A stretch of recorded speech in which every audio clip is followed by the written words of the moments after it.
Bonjour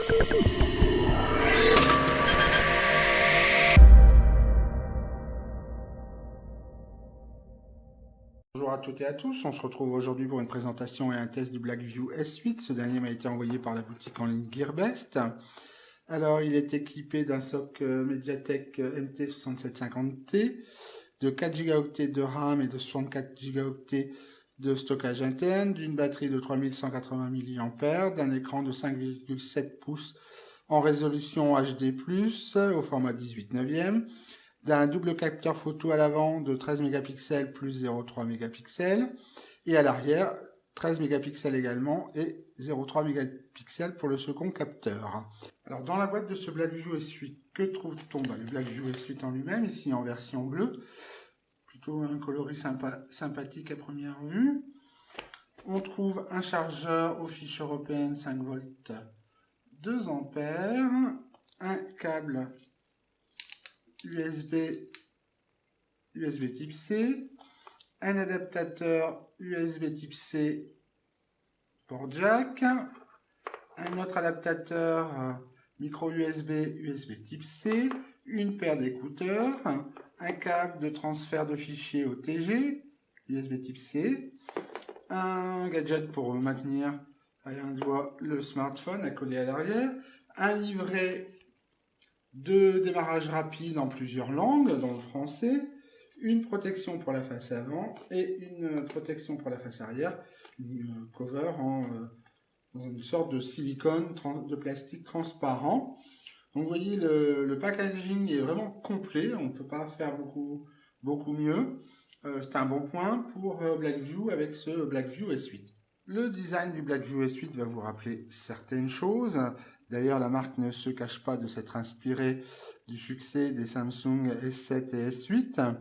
Sur la face arrière qui est en verre et qui a tendance, comme souvent avec ce type de matériaux, à marquer, on retrouve un double capteur photo. Le capteur principal est un Sony de 13 mégapixels. Le second capteur est vraiment très anecdotique puisqu'il ne fait que 0,3 mégapixels. Vous avez un flash double LED et le lecteur d'empreintes digitales. Oups. Sur la face avant, on retrouve une caméra selfie de 8 mégapixels interpolée à 13, un flash. Les boutons, comme vous pouvez le voir ici, sont des boutons virtuels que l'on peut néanmoins occulter.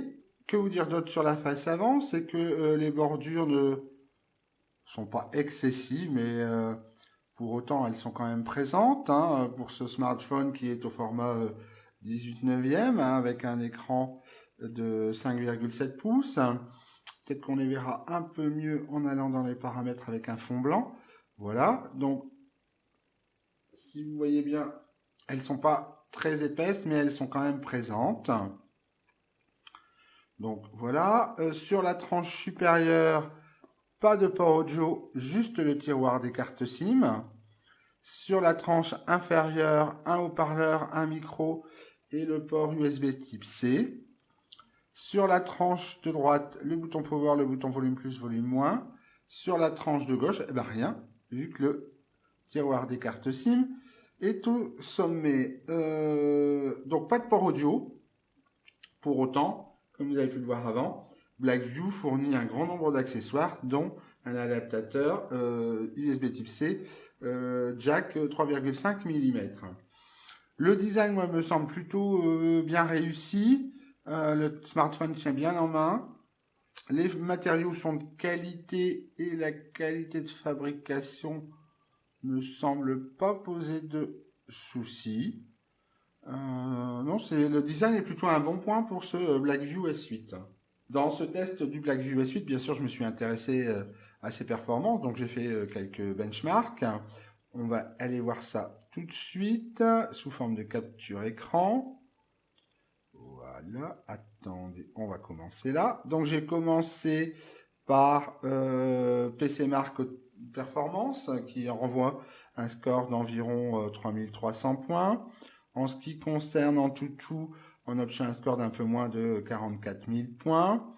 Pour Geekbench, au niveau du CPU, single core 617 points, 2650 points environ pour le multicore. Au niveau du GPU, toujours avec Geekbench, on obtient 1750 points.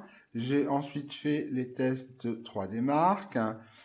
Ici, les deux premiers sont les tests Slingshot, avec un résultat ici d'un peu moins de 400 points. Ici, un peu plus de 550 points. Après, j'ai fait les 3 tests Ice Storm. Ici, un peu moins de 10 100 points, un peu moins de 6 700 points et un peu plus de 10 000 points. Peu ou prou, les résultats de ces benchmarks montrent bien le positionnement du Blackview S8 comme un smartphone plutôt d'entrée de gamme, on va dire un peu supérieur, mais c'est quand même de l'entrée de gamme. Je vous rappelle que son SoC est un MediaTek MT6750.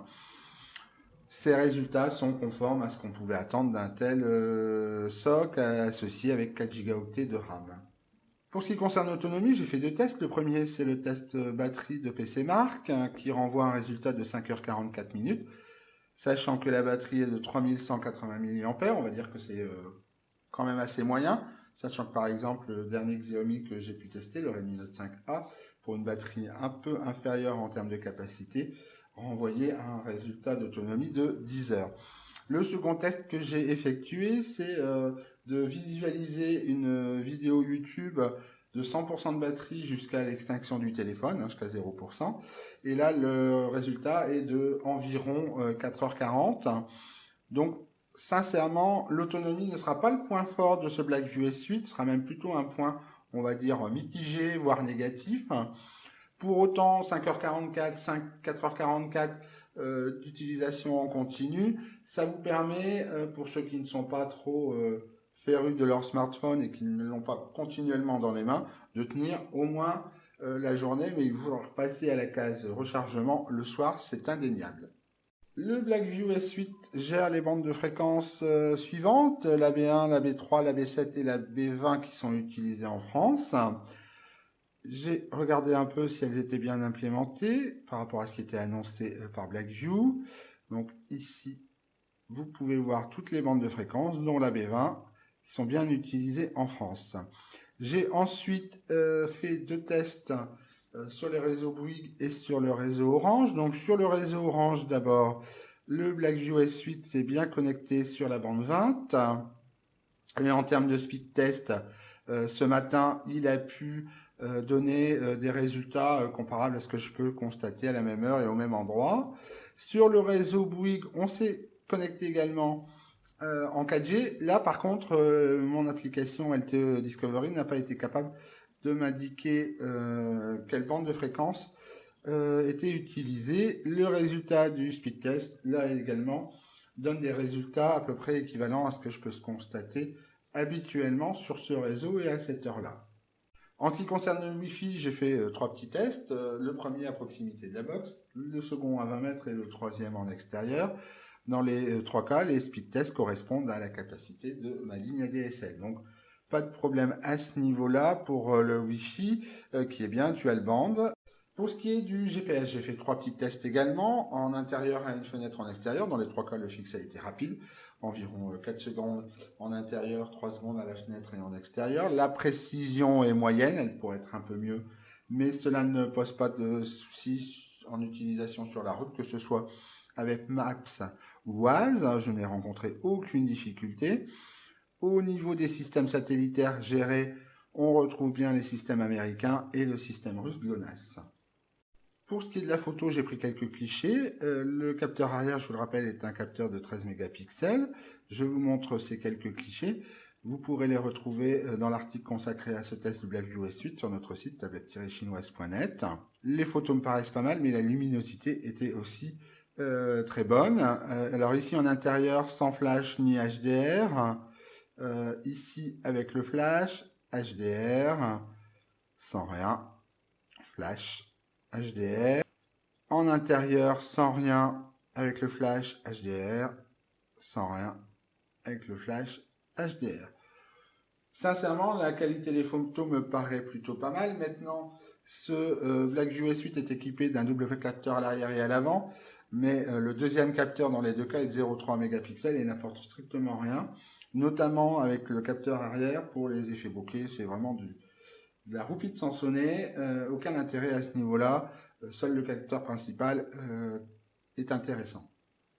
Pour se donner une idée de la qualité de l'écran du Blackview S8 et aussi pour se donner une idée dans le visionnage de vidéos, la fluidité, etc., je vous propose le visionnage d'une vidéo qui s'appelle Sintel, que j'utilise pour chacun de mes tests.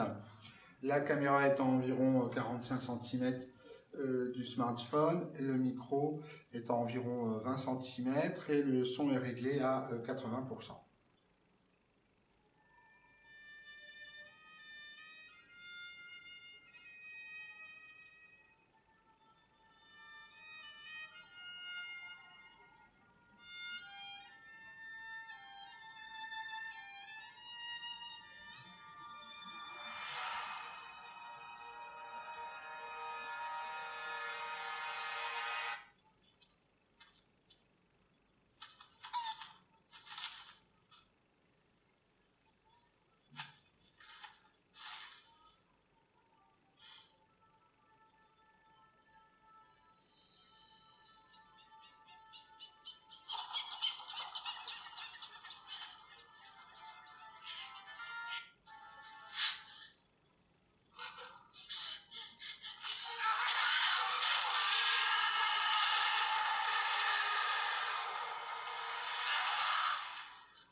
Donc comme vous avez pu le constater, l'écran est plutôt de bonne qualité, même si les couleurs sont peut-être à régler à votre goût dans les paramètres, notamment au niveau du Meravision. Au niveau du son, c'est quand même un peu métallique, mais c'est relativement puissant.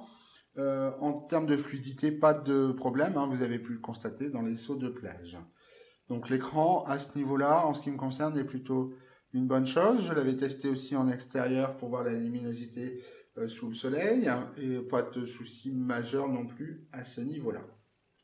Pour ce qui est de la qualité du son, on peut aussi écouter quelques morceaux de musique extraits de la bibliothèque libre de droit de YouTube.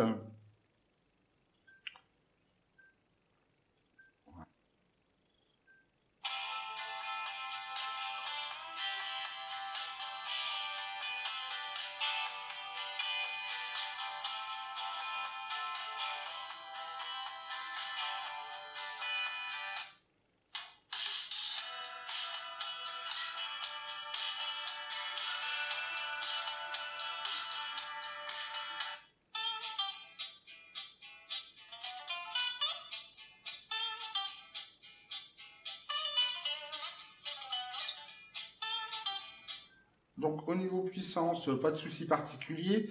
Au niveau du rendu, c'est quand même relativement métallique. Maintenant, pour un smartphone de cette gamme de prix, c'est tout à fait acceptable et tout à fait dans la moyenne supérieure même de ses concurrents. En termes de conclusion, les plus et les moins de ce Blackview S8, indéniablement, le design fait partie des points positifs, même si on retrouve fortement une inspiration des derniers Samsung. La qualité de fabrication est bonne, les matériaux sont de bonne qualité également. Dans les autres points positifs, on peut citer les accessoires fournis, c'est vraiment un ensemble très intéressant et très cohérent. La gestion, pour ce qui nous concerne en France, de la fameuse B20 bande des 800 MHz pour la 4G. Le prix est aussi un point positif.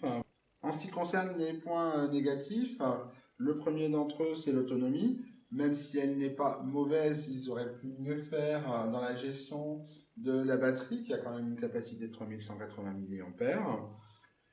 Pour certains, le fait qu'il n'y ait pas de prise audio directe, ça peut poser un problème, même si un adaptateur est fourni. Les restes en anglais dans la ROM, ça c'est vraiment parfois rédhibitoire aussi pour certains, même si ça n'empêche pas l'utilisation du Blackview S8.